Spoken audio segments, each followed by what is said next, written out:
Hola, ¿qué tal, profesor? Muy buenas noches. Nuevamente soy el estudiante Benjamín Samayoa y estoy aquí para presentar mis impresiones acerca de la clase en la cual del 25 de junio, en la cual yo tuve la oportunidad de exponer junto con mis compañeras Esmeralda y Francesca.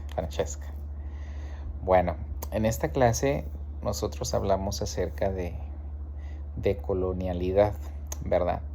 Y nosotros que expusimos hablamos precisamente de la lectura popular de la Biblia, del texto basado de Pablo Richard, que se publicó en el DEI.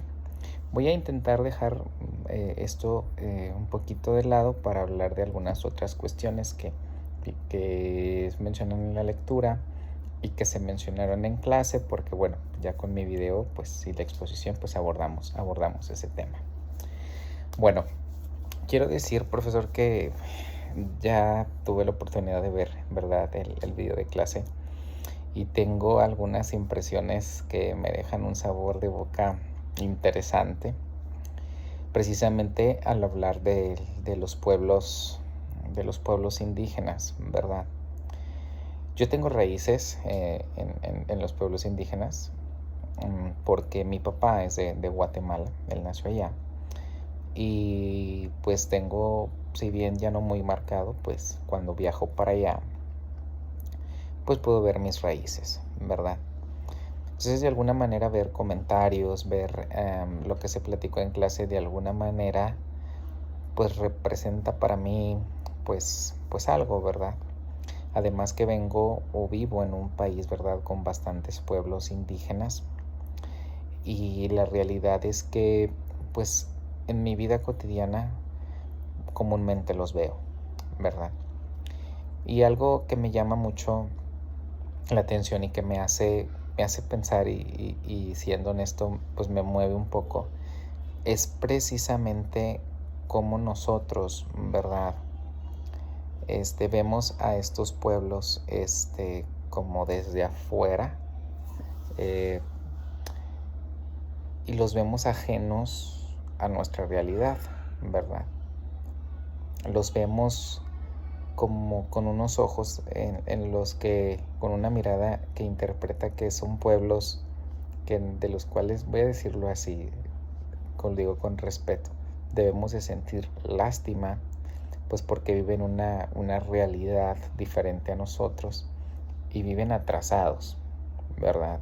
En muchas cosas, en pensamiento, en educación, en muchas cosas.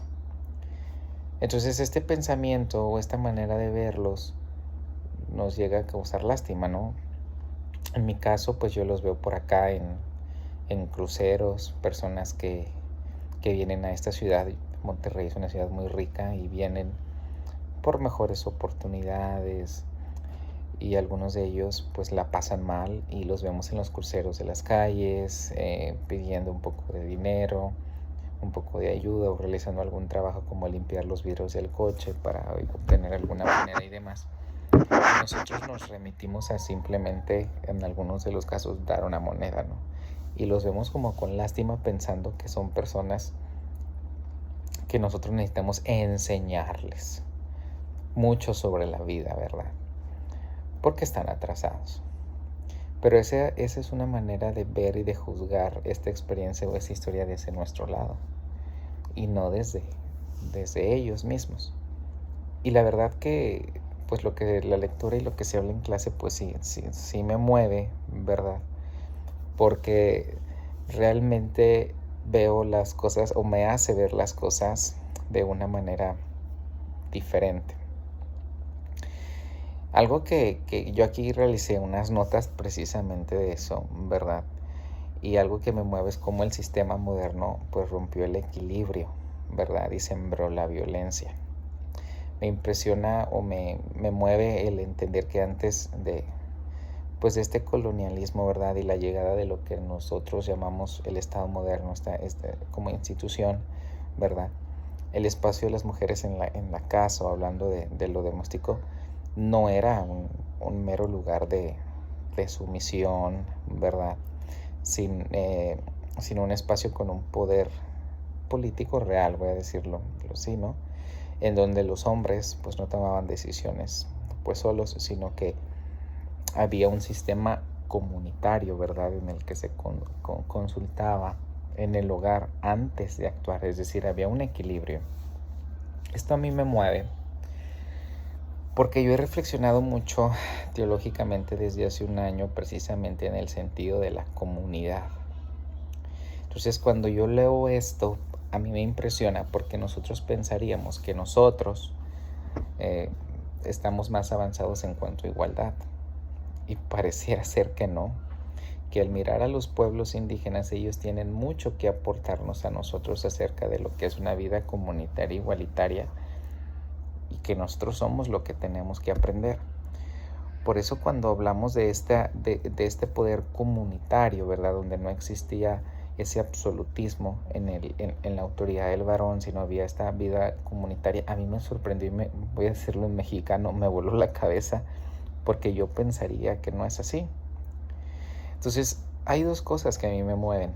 Primero, pensar en la riqueza comunitaria de los pueblos indígenas, porque a veces nosotros lo que valoramos de los pueblos indígenas es su arte o son sus artesanías y demás, pero creemos que no tienen mucho que aportar a la vida comunitaria, a la vida social, y la verdad es que tienen mucho. Y por otro lado me hace pensar en la trampa de lo que nosotros llamamos el Estado moderno, ¿verdad? Y hablar del Estado moderno, pues es hablar de cómo se llega a imponer una sola forma de valer o de ver las cosas, ¿verdad? La del ciudadano varón, ¿verdad? El que tiene propiedades, el que tiene dinero, el que tiene estudios, ¿verdad? Y al meter pues toda esta lógica dentro pues de las comunidades, se destruye el valor de lo doméstico, de la vida comunitaria, y aislamos a las mujeres, relegamos a las mujeres, abrimos la oportunidad a la discriminación, abrimos la oportunidad a la sumisión, y entonces, ¿verdad? Creo que es en este espacio donde nace el machismo que nosotros conocemos. Que repito, yo hubiera creído que el machismo viene precisamente de estas comunidades, pero se me volteó la historia. Esa es la realidad, ¿verdad? Ahora entiendo por qué el machismo se ha vuelto pues tan brutal hoy en día, ¿verdad? Y con esto no estoy idealizando, ¿verdad? El que las comunidades indígenas en un inicio o antes fueran perfectas, ¿verdad? Pero la realidad es que la violencia hoy es diferente y es muy cruel, muy, muy cruel, ¿verdad?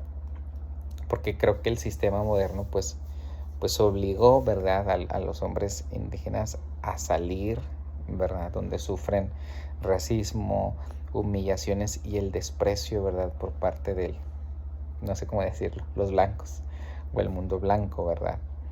Y entonces al verse ellos pisoteados afuera regresan, pues así lo veo, ¿no?, a casas con frustración y una rabia enorme y terminan descargando, ¿verdad?, ese estrés violento en los cuerpos de las mujeres para intentar recuperar pues de la peor manera el control y la hombría, ¿verdad?, que les quitaron afuera.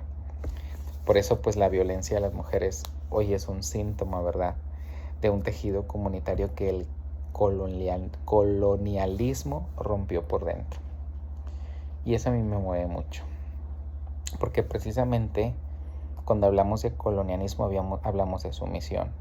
En mi caso, hablamos de españoles que colonizan México, como otros países latinoamericanos, y hablamos de sumisión, de dominio, de discriminación, ¿verdad? Y pensar de esta manera en que la violencia hacia las mujeres tiene su origen en el colonialismo, yo sinceramente no lo había pensado, pero realmente tiene mucho sentido, porque pues el colonialismo no se pudo ejercer o no se llevó a cabo con éxito si no fue con violencia, ¿verdad? Pensando en la historia de México, pues precisamente así se conquistaron a los pueblos. No fue un quieres, es te sometes. O la evangelización de los pueblos indígenas, ¿no? Si no aceptas la nueva fe, mueres.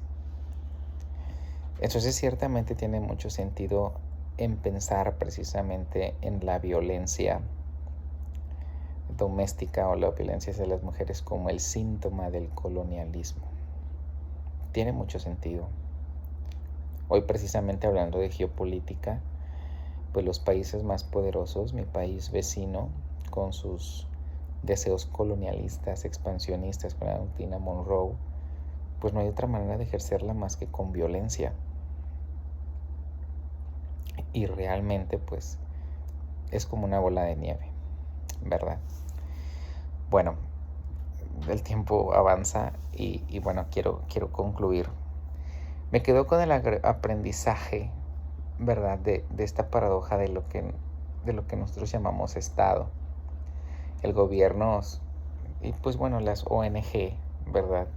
A veces las concebimos como salvadoras de las mujeres vulnerables, pero a veces nos cuesta ver, ¿verdad?, que el Estado está ofreciendo leyes pues para apagar un fuego que su propio sistema provocó al desarticular la vida comunitaria, ¿verdad?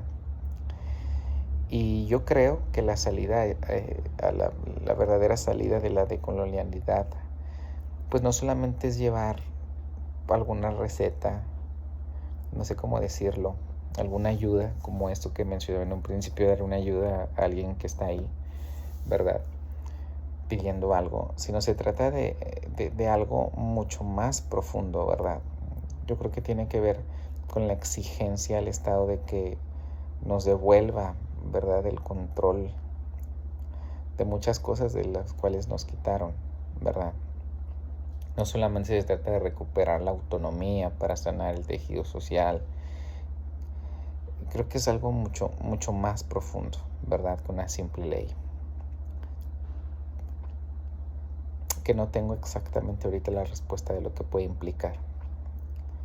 Y bueno, dejo aquí algunas preguntas.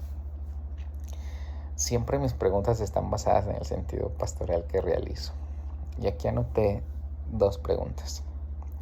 Sé cómo podemos acompañar el dolor y los reclamos de las mujeres que sufren violencia sin caer en la trampa de la colonial de creer que nuestro feminismo urbano y occidental es el único camino correcto, porque indudablemente yo creo que es diferente también. Entonces, ¿cómo podemos acompañar este dolor? Y bueno, una segunda pregunta. Si el Estado propicia, ¿verdad?, o genera este estrés violento al humillar al hombre, ¿es realmente la solución pedirle al Estado mismo que intervenga, ¿verdad?, y que ejerza justicia sobre esta violencia? Al ser el culpable, él tendría que traer la solución. Es lo que yo pregunto. Bueno, profesor, gracias. Yo dejo este video y le agradezco por su atención. Saludos.